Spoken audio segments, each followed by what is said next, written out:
안녕하세요. 3월 25일 월요일입니다. 오늘은 골로새서 3장 16절입니다. 그리스도의 말씀이 너희 속에 풍성히 거하여 모든 지혜로 피차 가르치며 권면하고 시와 찬미와 신령한 노래를 부르며 마음의 감사함으로 하나님을 찬양하고. 아멘.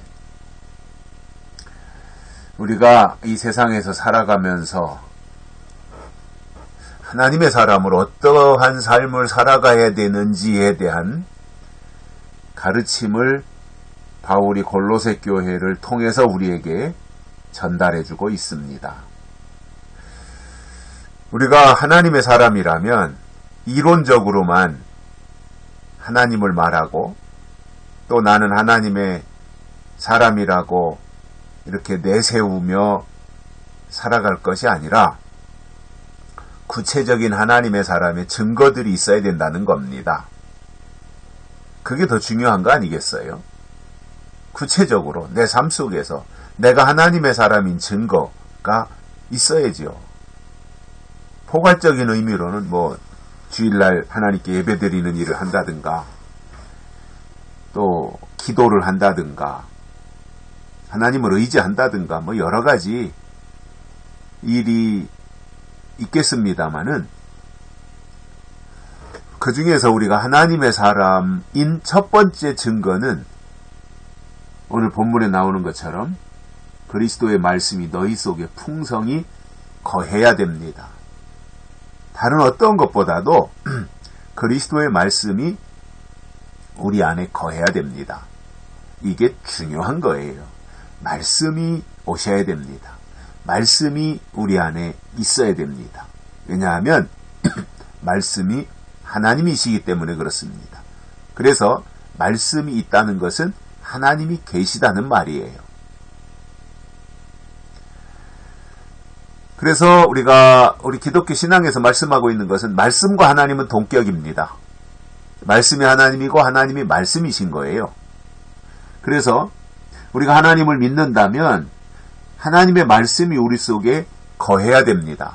거하되 냄새만 풍길 정도로 조금 거하는 것이 아니라 풍성하게 거해야 됩니다. 즉 우리가 말씀화되어지고 말씀의 사람으로 살아가는 정도가 돼야 되는 거예요. 그래야 하나님의 사람이라고 말할 수 있는 거지요. 그래서 우리가 주일날 예배를 드리고 또 수요일날 예배도 드리고 새벽 예배도 드리고 부흥회도 하고 특별 기도회도 하고 이렇게 계속해서 반복하는 그 이유 중에 하나가 바로 이런 거예요. 그리스도의 말씀이 우리 속에 풍성해지도록 하기 위한 과정인 것입니다. 그게 제대로 돼야 되는 거지요. 그래서 우리는 기독교는 말씀의 종교예요. 특히 예언의 말씀이 있어야 되는 거예요. 약속의 말씀이 있어야 되는 거예요.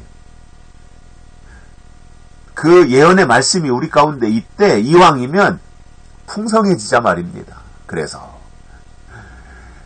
재작년에도 신앙생활했고 작년에도 또 반복해서 하고 올해도 또 신앙생활하고 하는 이 이유가 뭐예요?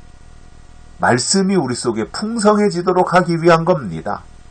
우리가 예배 드리는 그 모든 과정이 다 중요하죠. 성가대, 찬양도 좋고 우리 또 스스로가 찬송도 불러야 되고 기도도 해야 되고 헌금도 해야 되고 설교도 들어야 되고 하는데 그 모든 과정 속에서 그 모든 과정은 어디를 집중하고 있는 거예요? 설교에 집중되어 있는 거예요. 우리나라의 어떤 예배학 예배 순서 이런 걸 보면 우리나라는 좀 독특해요. 우리나라 예배 순서 다 알잖아요. 처음에 묵도하고 찬송 부르고 신앙 고백하고 또 설교 듣고 광고하고 설교 듣고 헌금하고 광고 듣고 축도하고 그리고 가는 거예요. 이게 대략적인 순서가. 모든 예배가 거의 그런 식이죠. 근데 원래 예배학에서 말씀하고 있는 그 예배의 순서는 먼저 하나님께 헌금을 드리는 거예요.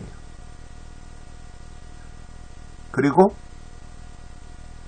메시지, 설교를 듣고 축도하고 가는 거예요. 선교사님들이 우리나라에 처음에 와서 그런 식으로 하니까 한국 사람들은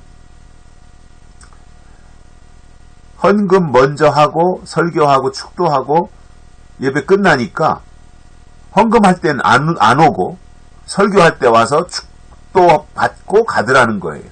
그래서 선교사님들이 볼 때는 이 사람들은 희한하다. 그러니까 그때 당시 예배 순서에 앞에 드림의 시간, 헌금을 드리는, 먼저 다 하나님께 헌금을 드리고 그리고 설교를 받고 가는 거니까. 근데 앞에서 예배 시작하고 곧바로 헌금을 드리니까 늦게 오는 거예요. 그 시간 피해서 헌금 안 하려고. 그래서 선교사님들이 한국의 특성에 맞게, 한국 사람들의 특성에 맞게 설교를 먼저 하고 헌금을 나중에다 넣은 거죠. 뒷부분에다가. 그래서 설교 듣고 헌금하고 끝나는 것을 이렇게 이제 바뀐 건데, 원래의 예배학에서는 드림과 받음이에요. 드림과 받음.